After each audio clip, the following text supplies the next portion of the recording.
آج بہت بزی دن تھا تو اسی لیے صبح ہی ساری تیاری کر لی، بچوں کا ناشتہ ریڈی کیا، بچوں کے لنچ میں فرینچ فرائز بھی ریڈی کر لی اور افطار کا جوس بھی ریڈی کر لیا تھا، کیونکہ کچھ پتہ نہیں تھا کہ واپسی کب ہوتی ہے۔ اور علی کی طبیعت کو لے کے میں بہت پریشان تھی، اس کا پیٹ اتنا خراب تھا نا کہ اس کے کپڑے بھی مجھے چینج کرانے پڑ رہے تھے بار بار، اسی لیے اسے 2 رنگ کے کپڑے بھی پہنے ہوئے تھے۔ اور بس مجبوری اس لیے تھی، آج کا دن اس لیے رکھا کیونکہ ہسبینڈ کی ڈیوٹی ٹائمنگ ایسی ہے کہ بس ڈیوٹی ڈیز میں تو ہم نکل نہیں سکتے کہیں بھی،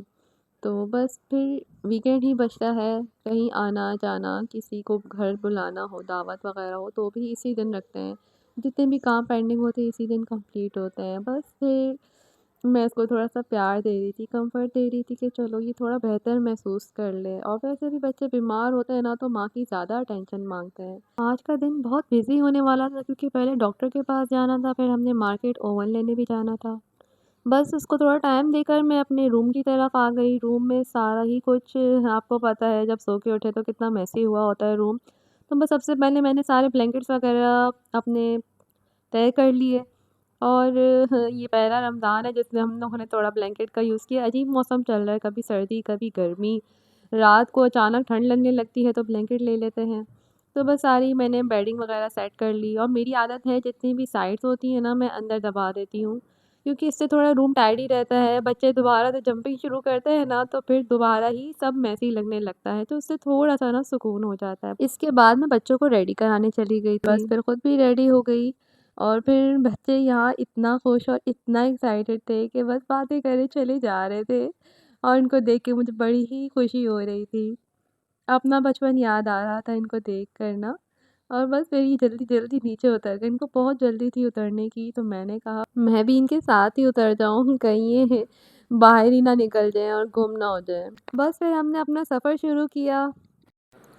یہاں بچے بہت زیادہ انجوائے کر رہے تھے، حالانکہ اتنی دھوپ تھی پھر بھی یہ لوگ اتنا خوش تھے، یہ لوگ بہت زیادہ سفر انجوائے کر رہے تھے کہ چلو اتنے دنوں بعد ہم باہر نکلے ہیں۔ علی تھوڑا سا فریش فیل کر رہا تھا اپنی طبیعت بھول کر، میرے دل کو بھی پھر سکون آ گیا تھا۔ اور یہاں پہ ہم کلینک پہنچ گئے تھے، کلینک میں ان لوگوں کو بڑی مشکل شرافت سے بٹھایا، بس پھر ہم اوون لینے نکل گئے۔ ہم بہت زیادہ گھومے، اتنا کہ بس بچے کہنے لگ گئے کہ مما کب گھر چلنا ہے، ٹانگوں میں بہت درد ہو گیا ہے، اور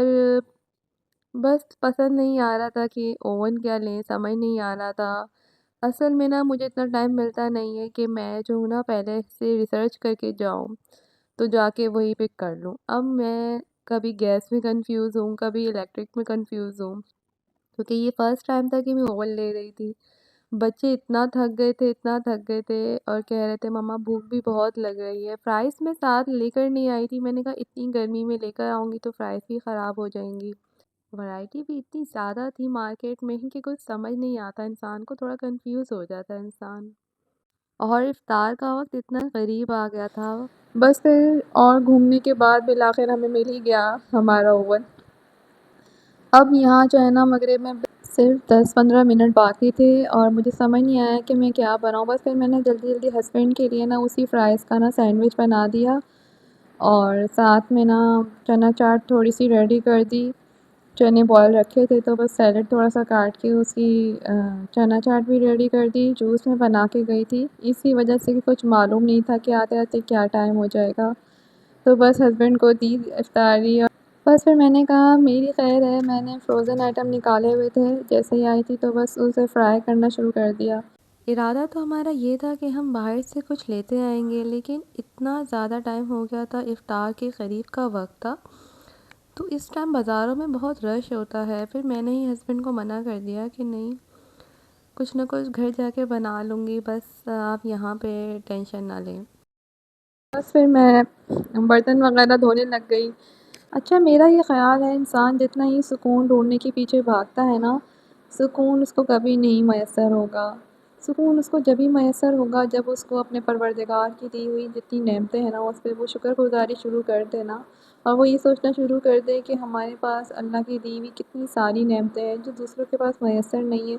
تو خود بخود اس کی زندگی میں سکون آنا شروع ہو جائے گا۔ اگر کوئی انسان اس وجہ سے پریشان ہے کہ اس کے کام ہی ختم نہیں ہوتے تو اس کو یہ سوچنا چاہیے کہ جو گھر ہنستا بستا ہوتا ہے کام بھی تو وہی ہوتا ہے، تو بس شکر ادا کریں کہ ہمارا گھر ہنستا بستا ہے، کام کا کیا ہے، کام تو ہوتے ہی رہتے ہیں۔